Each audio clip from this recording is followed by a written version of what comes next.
Hello everybody, this is Fernando for the latest Urban Legends video. Another entry here based on your suggestions. This one having to do with a very interesting phenomenon of sorts, and the idea is it's still ongoing. It's a fairly recent urban legend of sorts, but it's still there to this day, and it's still pretty much going into the future because it's all based on the experiences that people continue to have. So the more new ones that people have with this particular urban legend, the more it adds on to it. I've never heard of this before, so it was quite interesting to look up some of the information on here and share it with you. Very, very fascinating stuff.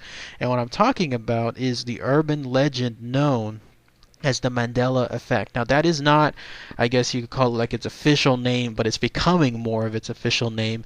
Definitely unofficial, at least for right now. And it has to do with the idea that there is a weird parallel universe sort of effect happening at certain moments of life in this earth. So it borrows the idea that we're not the only universe, that there are other universes out there, but if you could sum it down to one single term, it's quite nicely explained in some of the Reddit files. It's the idea that there is a glitch in the matrix, meaning these parallel universes sometimes interject with one another, and when that happens, it impacts the people that happen, I guess, to have experienced different memories. And what that means is this: they're called alternative memories, especially about past events. The idea is that there's a small group of people, or sometimes a large group of people, that swear that they have heard or seen some memory from the past as proof, like it is 100% fact, like this is what they saw, this is what they experienced, but then come to the future, like let's say to our time now, and then they realize something else happened that made their memory completely wrong. Like they cannot believe that what they thought was actually true all this time is actually something else completely false. And the main reason it's called the Mandela Effect as far as this urban legend is because it has to do with Nelson Mandela. It's like the unofficial tribute to this urban legend. So here's how it all started. Fairly new again. I said 2010. It all started with a blogger by the name of Fiona Broom. She stated that she was at a convention, Dragon Con, which is one of the largest conventions, Comic-Cons here in the US, if not the world. And she had stated that she was surprised to notice that there was others there that shared a similar false memory, very much close to what she had, or again, as I mentioned a little bit back, alternative memory. And it was the idea that Nelson Mandela had died sometime in the 1980s, maybe in the early 1980s, maybe in the mid 1980s. She swears that she saw this stuff, like the news related to it. She saw newspaper clippings, she saw TV articles, she saw news segments, whatever it was, her and a group of other people recalled seeing it. This is her exact words. She said, "See, I thought Nelson Mandela died in prison. I thought I remembered it clearly, complete with news clips of his funeral, the morning in South Africa, some rioting in cities, and a heartfelt speech by his window. But then I found out he was still alive." That was in 2010. Of course, Nelson Mandela truly ended up dying in 2013, but her and other groups of people swear that with this glitch in the matrix, this quote-unquote glitch, that they experience other different memories. So that's basically the Mandela Effect in essence. It's that idea that for whatever reason, somehow, some way, when these parallel universes interject or intersect with each other, then you have something like this happening with people's memories. And what's quite fascinating is that it's not just with the idea of Nelson Mandela. No, that's just the name of it, but it happens to encompass other things. Like, for example, the Reverend Billy Graham. Others have held alternative memories. They swear by it that he died that sometime while back, that there was again articles about it, newspaper clippings, that people were talking about it. And of course, he's still alive. So where would they be able to see these memories from? Like, why are a large group of people having that?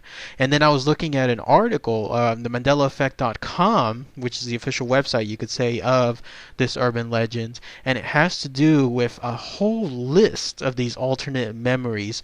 Great link. I'm gonna include it below when you have a chance. Check it out, because there's a whole bunch of stuff that people again state that they are bound by. Like they know they saw this stuff, but for whatever reason, it's different now. The most popular one of them I'm talking about is the Berenstain Bears. I hope I'm saying it right. I don't recall like reading any of these books when I was younger, so I hope I'm saying that right. But the Berenstain Bears is the idea that people swear, again, absolutely swear, that when they were kids, they loved these books, they loved reading them, they read them every single day, it was their favorite thing in the world. They did not see the name Berenstain Bears, they saw it Berenstein. So not with an A, but with an E.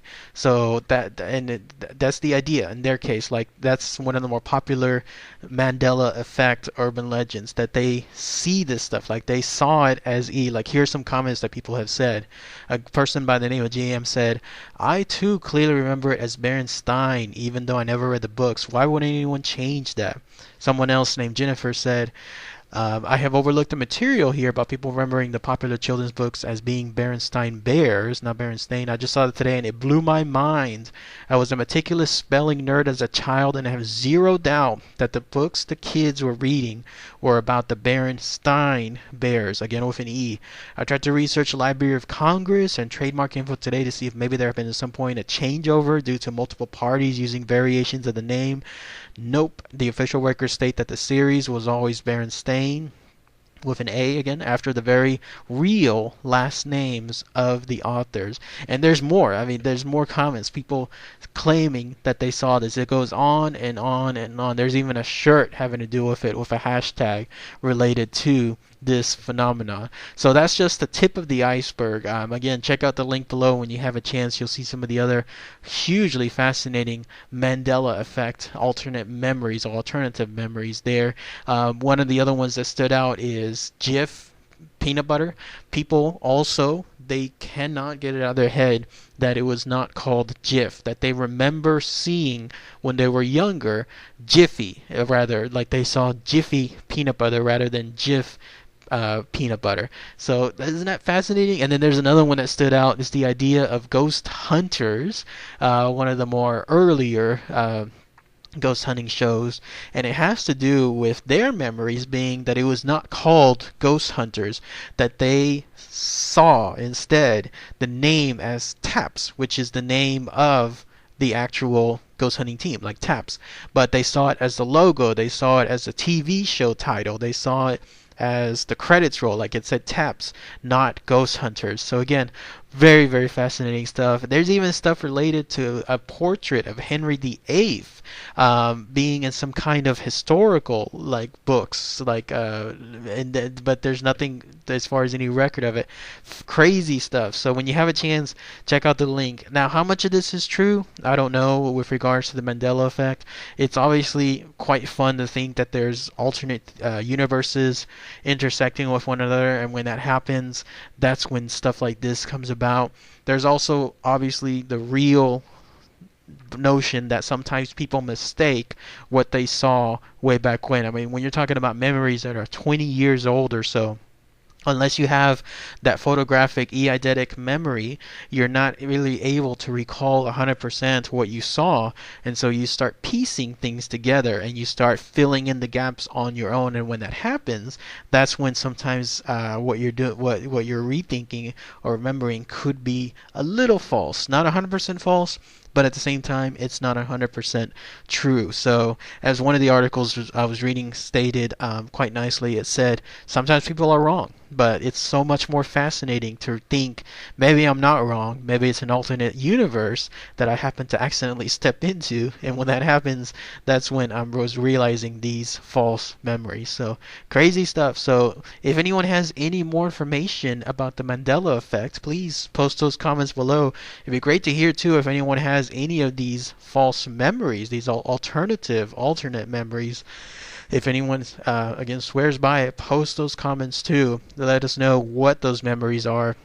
It'd be great to share with everyone here. So, all right, everybody. Thanks again as always. Take care.